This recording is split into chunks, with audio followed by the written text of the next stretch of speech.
இப்ப நம்ம இருக்கிற இந்த 21ஆம் நூற்றாண்டுல நம்மளால எந்த நாட்டுக்கு வேணாலும் ஈஸியா பிளைட்ல போக முடியும். பிளைட் சர்வீஸ் அந்த அளவுக்கு ஈஸியா ஆயிடுச்சு. ஆனாலும் நம்ம பிளைட்டுக்குன்னு சில கட்டுப்பாடுகள்லாம் இருக்குது. நம்ம நார்மலா போற வெஹிக்கிள்ஸ், வண்டி, கார், பைக் இதெல்லாம் விடவும் ரொம்பவே அதிகமான கட்டுப்பாடுகள் இருக்கு. பிளைட்ஸ் சில இடத்துல பறக்கவே கூடாதுன்னு சில நாடுகள் தடைகளை விதிச்சிருக்காங்க. சோ அந்த மாதிரி இருக்கிற இடங்களை மட்டும்தான் இந்த வீடியோல பார்க்க போறோம். அதுல முக்கியமா ஒரு 5 இடத்தை தான் பார்க்க போறோம். சோ கண்டிப்பா வீடியோவை முழுசா பாருங்க. இந்த லிஸ்ட்ல நம்ம ஃபர்ஸ்டா பார்க்க போறது வடகொரியா. சோ வடகொரியாவை பத்தி மோஸ்ட்லி எல்லாருக்குமே தெரிஞ்சிருக்கும். ஆனாலும் சில விஷயங்கள் மட்டும் இங்க நான் ஷேர் பண்றேன். வடகொரியா இந்த உலகத்திலேயே ரொம்பவே கொந்தளிப்பு நிறைந்த நாடா பார்க்கப்படுது மற்ற எல்லா நாடுகளாலையும். இதுல முக்கியமான ஒரு பிரச்சனைகளா பார்க்கப்படுறது சோதனை ஏவுகணைகளை பொறுப்பற்ற முறையில கடல்ல செலுத்துறது. அதே மாதிரி கண்டம் விட்டு கண்டம் பாயும் ஏவுகணைகளையும் ஜப்பான் நாட்டு கடல் மீது செலுத்துறது. சோ இது எல்லாமே உலகை அச்சுறுத்தும் வகையில இருக்கிறதால இந்த இடத்துக்கு மேல எந்த பிளைட்டும் பறக்க கூடாதுன்னு அமெரிக்க அரசாங்கம் தடை விதிச்சிருக்கு. நம்ம ரெண்டாவதா பார்க்க போறது இந்தியால இருக்கிற காதல் சின்னமான தாஜ்மஹால். சோ தாஜ்மஹாலை பத்தி தான் இப்ப பார்க்க போறோம். ஆக்ரால அமைஞ்சிருக்க இந்த தாஜ்மஹால் உலகின் 7வது அதிசயமா இருக்குது. சோ இது அதோடைய அழகுக்காகவும் கட்டிடக்கலைக்காகவும் உலகம் முழுவதுமே ஃபேமஸா இருக்கு. இதோட முக்கியத்துவத்தை அறிஞ்ச யுனெஸ்கோ இத 1983ஆம் ஆண்டு உலக பாரம்பரிய தலமாக அறிவிச்சு இருக்கு. சோ இதனாலேயே உலகத்துல இருக்க பல கோடியான மக்கள் தினம் தினம் தாஜ்மஹாலை விசிட் பண்ணிட்டு இருக்காங்க.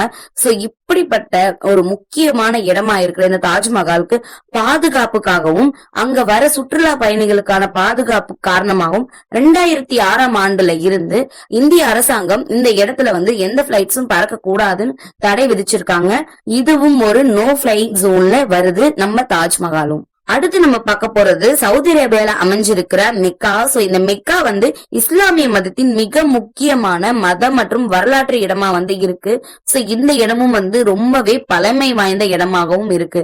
சோ இந்த இடத்துல மக்கள் ஆண்டுதோறுமே வருகை புரிஞ்சுகிட்டு இருக்காங்க. அதில் அதிகமா புழங்குற இந்த இடங்கள்ல எல்லாமே கண்டிப்பா அரசாங்கம் பாதுகாப்பை பலப்படுத்துவாங்க.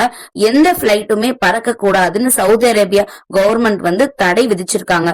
இதுல முக்கியமா ஃபர்ஸ்ட் பார்க்கப்படுறது பாதுகாப்பு தான். சோ மக்களுடைய பாதுகாப்பையும் அந்த இடத்துடைய பாதுகாப்பையும் அந்த கவர்மெண்ட் கண்காணிச்சிட்டு இருக்காங்க.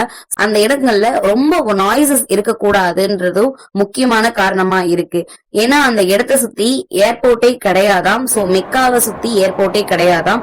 ஏன்னா அந்த இடம் ரொம்பவே அமைதியா இருக்கணும் அப்படின்ற ஒரு நோக்கத்துக்காக அங்க அந்த கவர்மெண்ட் இது வரைக்கும் ஏர்போர்ட் அமைக்கலையாம். சோ இது எல்லாமே மெக்காவுடைய பாதுகாப்புக்காகவும் அதே மாதிரி அங்க இரைச்சல் சவுண்ட் எதுவும் இருக்கக்கூடாது மத வழிபாட்டப்போ, அதனாலையும் இந்த ஏர்பிளைன் அலோ பண்றது கிடையாதாம்.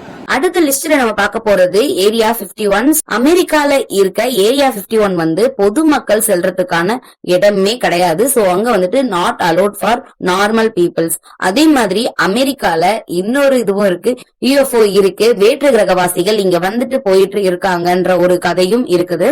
சோ அது இல்லாம அமெரிக்கா தன்னுடைய அணு ஆயுத வளர்ச்சிக்கு இந்த இடத்தை தான் பயன்படுத்துறதாவும் சொல்றாங்க. சோ இந்த இடத்துக்கு மேல எந்த விமானமும் பறக்க கூடாது.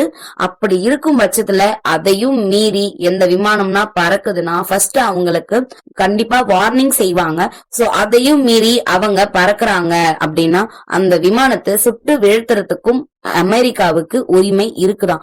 அடுத்து லிஸ்ட்ல 5ஆவதா பார்க்க போறது டிஸ்னி பார்க். சோ இது அமெரிக்கால இருக்க கலிபோர்னியா மாநிலத்துல அமைஞ்சிருக்கு. சோ குழந்தைங்கள்ல இருந்து பெரியவங்க வரைக்குமே இந்த டிஸ்னி பார்க்கு ரொம்பவே பிரபலமா இருக்குது. இங்க மக்கள் நாளுக்கு நாள் அதிகமாகவே வந்துகிட்டு இருப்பாங்க. சோ இதனாலேயே மக்களுடைய பாதுகாப்புக்காகவும் அந்த இடத்துடைய பாதுகாப்புக்காகவுமே இந்த டிஸ்னி பார்க் நோ பிளைட் ஜோனா தங்களுடைய இடங்களை வச்சிருக்காங்க. சோ இந்த இடத்துக்கு மேலயும் கண்டிப்பா எந்த விமானமும் பறக்க கூடாது. பாத்தீங்களா ஃப்ரெண்ட்ஸ், நம்ம என்னதான் பிளைட்ல போலாம் இந்த செஞ்சுரியிலும் சில இடங்கள்ல பறக்க முடியாது பிளைட்டாலையுமே. சோ அப்படி சில இடங்கள்லாம் இன்னமும் உலகத்துல அதிகமாகவே இருக்குது. எனக்கு தெரிஞ்ச சில இடங்களை மட்டும்தான் நான் இந்த வீடியோல சொல்லியிருக்கேன். சோ உங்களுக்கு எதனா தெரிஞ்சிருந்தா கண்டிப்பா எனக்கு கமெண்ட்ஸ்ல தெரிவிங்க. இந்த வீடியோ பிடிச்சிருந்ததுன்னா எனக்கு ஒரு சப்ஸ்கிரைப் பண்ணி லைக் பண்ணிக்கோங்க. சோ தேங்க்யூ ஃபார் வாட்சிங்.